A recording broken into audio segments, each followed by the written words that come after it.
Salut à tous, j'espère que vous allez très bien. Bienvenue dans cette nouvelle vidéo. On va parler de la Coupe du Monde au Qatar et de toutes les critiques qui cristallisent cette édition de la Coupe du Monde, mais sous un angle un petit peu différent. Je vous propose de comparer en fait la Coupe du Monde au Qatar avec d'autres Coupes du Monde, notamment les plus récentes, sur divers sujets comme l'écologie, les conditions de travail, l'attribution de la Coupe du Monde ou encore les appels au boycott, pour voir si la Coupe du Monde au Qatar c'est vraiment la pire Coupe du Monde de l'histoire. On est parti.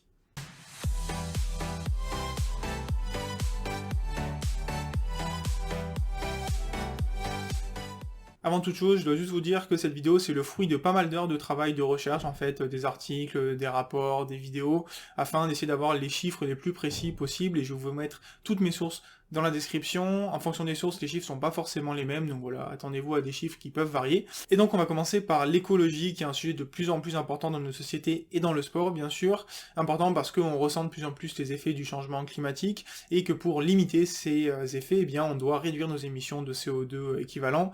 Et dans le sport, évidemment, c'est un sujet qui devient de plus en plus d'actualité, parce que pour les Jeux Olympiques ou encore la Coupe du Monde, eh bien, c'est des événements qui émettent pas mal de CO2 finalement, comme on va le voir plus loin.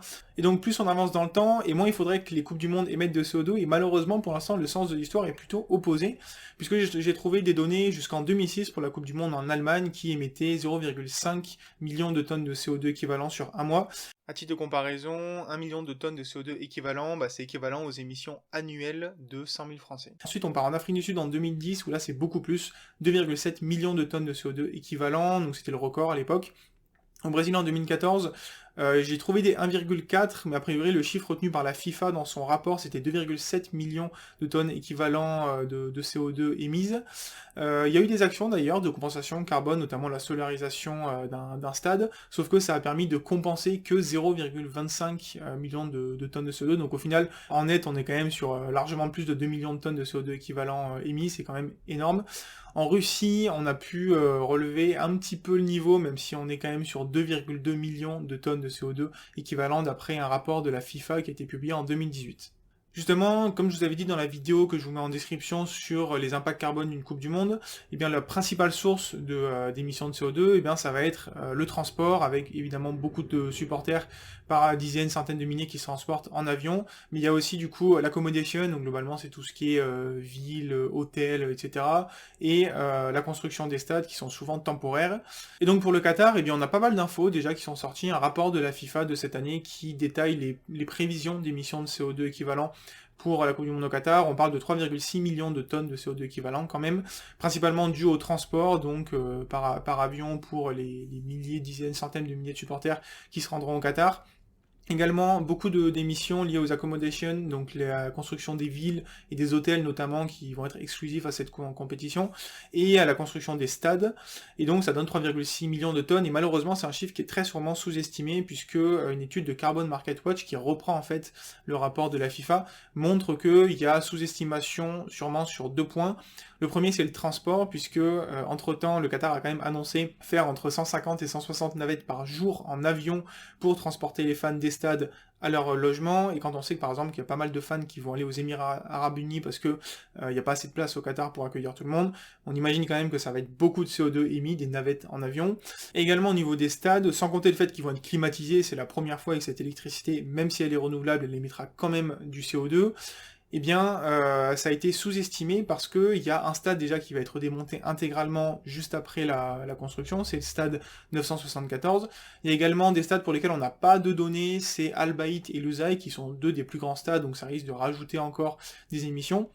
Et puis pour l'instant, les émissions dans le rapport FIFA pour les stades, elles ont été divisées par la durée d'exploitation des stades qui est estimée à 40 ans, sauf que dans les faits, quand on regarde les dernières Coupes du Monde ou Jeux Olympiques, eh bien il y a beaucoup d'installations qui ont été mises à l'abandon après ces grands événements, parce que à part la Coupe du Monde et les JO, il n'y a aucun autre événement qui justifie d'avoir autant de place dans les stades, et donc il y a de grandes chances qu'au bout de quelques années, eh bien ces stades au Qatar soient également à l'abandon, voire même démontés, et donc ça fait que toutes les émissions qui ont été associées à la construction, il faut les diviser sur une plage de temps beaucoup plus faible. Et donc quand on prend en compte tous ces éléments, Carbon Market Watch estime à 6 millions de tonnes de CO2 équivalent les émissions pour la Coupe du Monde au Qatar, soit plus du double du maximum qu'on avait vu avant en Coupe du Monde en Afrique du Sud et au Brésil. Par contre, contrairement aux autres Coupes du Monde, eh bien, le Qatar est le premier pays à obtenir la norme ISO 20121 qui est dédiée au système de management responsable appliqué à l'activité événementielle. Alors, a priori, c'est pour deux grandes actions. La première, c'est pour l'achat de crédits carbone équivalent aux émissions de CO2 de la Coupe du Monde au Qatar. En fait, il y a un marché de la tonne de CO2, on achète le droit d'émettre du CO2 dans le monde, et le Qatar promettait d'acheter 3,6 millions de crédits, puisqu'un crédit c'est une tonne. Sauf que sur les 3,6 millions promis, aujourd'hui, il n'y a que 200 000 crédits qui ont été achetés, donc on est très très loin du compte. Et également, le Qatar promettait d'investir massivement dans des gigaparcs d'énergie renouvelable, donc éolien, solaire. Et aujourd'hui, il y a un seul parc qui est en construction et qui est fini, je crois. C'est un qui est en Turquie. Malheureusement, si c'est des énergies qui sont rajoutées pour produire plus d'électricité et qui sont pas là en remplacement d'énergie carbonée type charbon-gaz, et bien en fait on émet quand même plus de CO2 qu'initialement, puisque l'idée c'est qu'il y a quand même un besoin supplémentaire qui s'est créé. Bref, in fine, obtenir cette norme, ça veut pas dire grand-chose pour le Qatar qui va pas respecter ses engagements, et donc c'est même un coût assez dur pour la norme ISO 20121 en termes de réputation. Donc ça c'était pour la partie écologie. Maintenant si on s'intéresse aux conditions de travail, c'est assez facile de trouver des informations sur les Coupes du Monde 2010, 2014 ou 2018, où globalement les conditions de travail étaient difficiles, il y avait des précarités sociales, des conditions de froid par exemple pour la Coupe du Monde 2018, où les ouvriers étaient sous-équipés, des salaires qui étaient très petits, parfois payés avec retard, voire pas du tout payés, des conditions de logement qui étaient vraiment difficiles, voire même très limites, puisqu'on a parlé notamment d'esclavagisme moderne pour la rénovation de l'aéroport de Sao Paulo en 2014, où il n'y avait même pas d'accès à l'eau potable, ou alors très limite et très peu de nourriture, par exemple. Il y a également pas mal d'accidents de travail, et des décès, bien sûr, suite aux accidents de travail, puisqu'il y a eu deux morts en Afrique du Sud pour la construction des stades, 9 au Brésil en 2014, et 21 pour la Coupe du Monde 2018 en Russie. Malheureusement, au Qatar, la situation est encore plus préoccupante puisque, comme pas mal de pays du Moyen-Orient, le Qatar pratiquait le système kafala. Alors, s'il a été aboli en 2016 au Qatar, il est encore existant dans d'autres pays du Moyen-Orient, donc il n'est pas unique au Qatar. D'ailleurs, chaque pays a son propre système kafala. Globalement, le système kafala, c'est un système dans lequel des travailleurs migrants étrangers, donc venant d'Afrique et d'Asie principalement, vont payer pour obtenir un visa de travail et derrière être mis sous tutelle à leur arrivée au pays, avec un parrain qui va prendre possession de leur passeport et globalement de leurs droits, et qui va ensuite avoir la pleine décision sur quand est-ce qu'ils doivent travailler, combien de temps, quand est-ce qu'ils peuvent voir leur famille, sortir du pays, etc. C'est une forme d'esclavagisme moderne, et surtout ça implique des conditions de travail vraiment difficiles pour les ouvriers, avec voilà, des très longues périodes de travail, très peu de repos, des conditions insalubres de logement, des salaires qui sont impayés, déjà ou alors très faibles, et avec des retards, peu d'accès à la nourriture, peu d'accès à l'eau potable également. Bref, des conditions très difficiles qui ont été mises en lumière justement par les chantiers de la Coupe du Monde, au point que le système kafala a été aboli en décembre 2016. Il y a pas mal de réformes du travail qui ont été mises en place en 2017. Malheureusement, elles s'appliquaient uniquement sur les ouvriers qui travaillent dans les stades, à peu près 2% des ouvriers au Qatar. Pour les autres, eh bien, l'ombre du système kafala continue de rôder. Et je peux vous conseiller bien sûr ce rapport d'Amnesty International qui confirme que les conditions de travail sont toujours très très rudes, à la limite de l'humain au Qatar comme dans d'autres pays du Moyen-Orient ou d'autres pays du monde. Hein. Le Qatar n'est pas le seul dans ce cas-là, mais ça fait partie de ces pays où les conditions sont limite inhumaines. Et malheureusement, il y a des morts puisqu'il y a des accidents de travail, et le Guardian avait révélé ce chiffre assez important de 6500 morts sur les chantiers au Qatar. Ce chiffre de 6500, et plus exactement 6750 dans l'article du Guardian, il est énorme quand on compare aux autres Coupes du Monde. Il est aussi difficile à analyser parce que, en fait, ça reprend des chiffres entre 2011 et 2020 uniquement de décès de travailleurs issus du Sri Lanka, Pakistan, Népal, Inde et Bangladesh, et pas uniquement lors de la construction des stades, mais au global sur les chantiers du Qatar. Donc il y a certainement des morts qui sont pas liés à la construction des stades, mais en même temps, on compte pas par exemple les Philippins ou les Africains qui sont très nombreux à travailler au Qatar également. En fait, d'un côté, une partie de ces 6500 sont sûrement pas liés à la construction des stades, et en même temps, il y a énormément d'autres morts qui n'ont pas été comptabilisés tout court, et ça c'est sans compter tous les travailleurs migrants qui sont rentrés au pays après avoir travaillé quelques années au Qatar, et qui sont morts d'effets secondaires de maladies contractées pendant leur période au Qatar, parce qu'ils étaient dans des conditions vraiment mauvaises. C'est difficile également de quantifier ce chiffre. Bref, ce chiffre il est finalement un petit peu difficile à analyser, mais ce qu'il faut retenir c'est surtout l'ordre de grandeur. Il y a des milliers de travailleurs migrants au Qatar qui sont morts pour la construction des stades, d'autres milliers qui sont morts pour les autres chantiers du Qatar, et ça malheureusement quand on compare avec les précédentes Coupes du Monde, c'est un ordre de grandeur qu'on n'avait jamais rencontré. Ensuite, si on parle de l'attribution de la Coupe du Monde, il y a eu beaucoup d'accusations sur le Qatar et comment ils ont obtenu leur Coupe du Monde finalement. On parle notamment du fameux déjeuner à l'Élysée avec Nicolas Sarkozy. Ça pour le coup, le Qatar se démarque pas spécialement des autres Coupes du Monde puisque on trouve très facilement des articles aussi et des procès, des accusations sur de la corruption pour la Coupe du Monde 2018, 2014, 2010 par exemple, 2010 en Afrique du Sud, il y a eu de la corruption sur le président de la CONCACAF. En Russie 2018, accusation de pot de vin. Pareil en 2014 au Brésil. Il faut savoir qu'en 2013, il y a eu un changement du format d'attribution.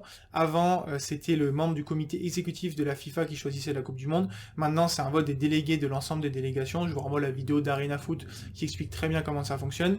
Et justement, pourquoi ça a été changé en 2013 ? Parce qu'il y a des accusations de corruption pour la Coupe du Monde 98 en France, 2006 en Allemagne ou encore 2010 en Afrique du Sud. 2006, il y a même eu un procès qui avait été commencé, qui a été arrêté finalement.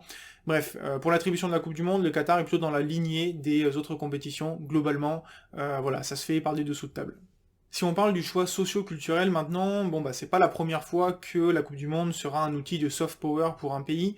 Le Qatar est dans la lignée par exemple de la Russie en 2018, où Vladimir Poutine s'en est servi pour montrer l'ouverture de la Russie sur le monde.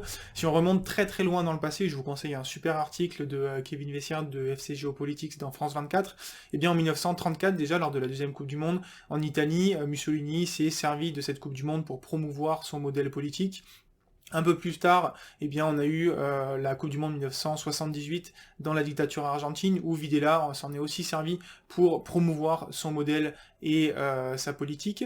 Donc voilà, c'est pas la première fois qu'on voit la Coupe du Monde utilisée comme un outil de soft power. Ce qui est un peu dommage, c'est qu'on est dans un pays qui pour le coup a très peu de culture foot. Alors c'était déjà le cas en Russie où la culture foot était pas très présente, mais quand on compare par exemple à l'Afrique du Sud, qui était le premier pays africain à accueillir la Coupe du Monde et où il y a eu un engouement fantastique, quand on compare avec la Coupe du Monde 2014, où il y a eu un engouement fantastique aussi parce que le Brésil c'est une terre de football, et bien à côté le Qatar c'est un pays qui a très peu de culture foot, très peu de culture sportive au global et qui s'est acheté une culture sportive si je puis dire au fur et à mesure de la décennie avec notamment le rachat du Paris Saint-Germain.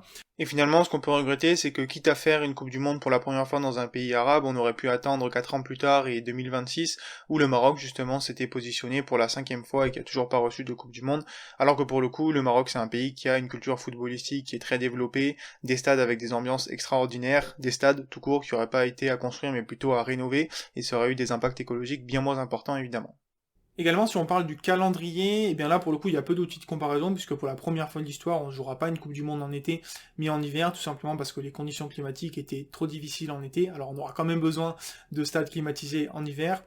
Mais voilà, première Coupe du Monde en hiver, ça implique des calendriers complètement différents et repensés, surchargés malheureusement, puisque les joueurs ont enchaîné les matchs avec des préparations physiques plus courtes, et la conséquence c'est qu'on a beaucoup de blessures là ces dernières semaines. Il faudrait étudier en fait après la Coupe du Monde combien on a eu de blessures avant et pendant la Coupe du Monde par rapport aux dernières Coupes du Monde 2010, 2014, 2018, pour voir si finalement ces calendriers surchargés auront été une aubaine pour les joueurs ou plutôt une catastrophe. Je pense plutôt pour la catastrophe malheureusement quand je vois le nombre de blessures qu'on peut avoir. Et je pense que ça fait partie des raisons pour lesquelles la hype pour ce mondial est vraiment pas très élevée, en tout cas au moins dans les pays occidentaux, puisqu'en plus de ça, on est en overdose de foot total, on a une Coupe du Monde qui est en hiver, on n'a pas du tout l'habitude à ces températures-là de regarder du football, et bien sûr, il y a énormément de critiques sur cette Coupe du Monde qui amène beaucoup de gens à se poser la question, voire à se positionner sur la question du boycott. Si on parle de boycott, eh bien c'est loin d'être la première fois qu'on parle de boycott pour une Coupe du Monde. On peut remonter directement en 1934 avec donc la Coupe du Monde dans l'Italie fasciste de Mussolini, où il y avait eu déjà un petit peu de mouvement pour contester contre cette Coupe du Monde. Malheureusement, pas vraiment de mouvement de boycott qui s'est lancé. En 1938, il y a eu des boycotts des joueurs autrichiens qui ont refusé de jouer en Allemagne. Je pense notamment à Matthias Sindelar, qui a prétexté une vieillesse pour ne pas jouer avec l'Allemagne nazie, et qui a été retrouvé mort quelques mois après, on se demande pourquoi. Ensuite, en 1978, donc la Coupe du Monde dans la dictature argentine, il y a eu notamment en France une pétition qui a obtenu 150 000 signatures pour boycotter cette Coupe du Monde. Finalement, ça n'aura pas lieu, mais c'était des premières prémices de boycott.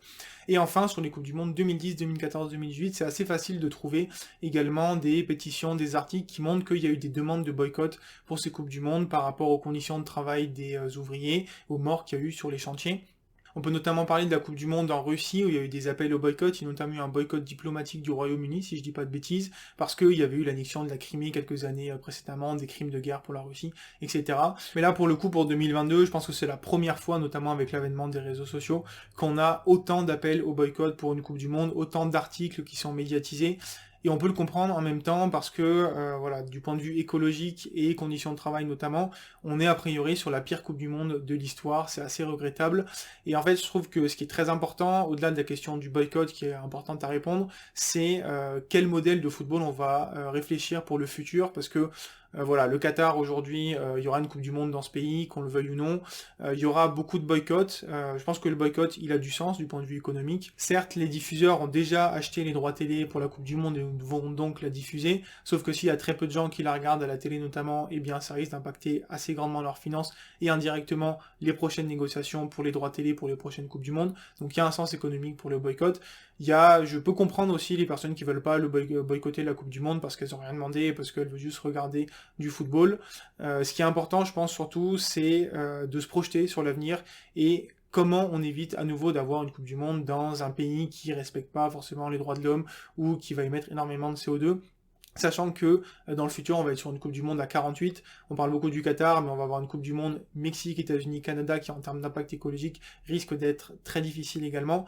On voit par exemple l'Arabie Saoudite qui veut participer à une Coupe du Monde prochainement, 2030-2034. Je pense que sur ces prochaines Coupes du Monde qui vont être désignées, il va falloir faire très attention pour pas rééditer les erreurs du passé et globalement avoir des Coupes du Monde plus vertueuses du point de vue social et écologique notamment. Voilà, c'est tout ce que je pouvais vous dire sur la comparaison entre la Coupe du Monde au Qatar et les anciennes Coupes du Monde qu'il y a pu avoir en termes d'écologie, de conditions de travail, de calendrier, d'appel au boycott, etc.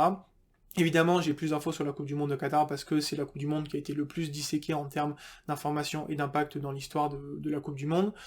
J'espère que cette vidéo vous aura plu, vous aura appris pas mal de choses. N'oubliez pas que toutes mes sources sont dans la description, il y en a pas mal, j'essaierai de toutes les mettre. C'était une vidéo pas forcément facile à faire parce que je me retrouve de moins en moins dans ce football très mondialisé et notamment dans cette Coupe du Monde au Qatar à titre très personnel. Mais j'espère qu'elle vous aura plu quand même et si c'est le cas, n'hésitez pas à me le dire en commentaire, à liker la vidéo, la partager, vous abonner à la chaîne également, c'est le mieux que vous puissiez faire pour m'aider.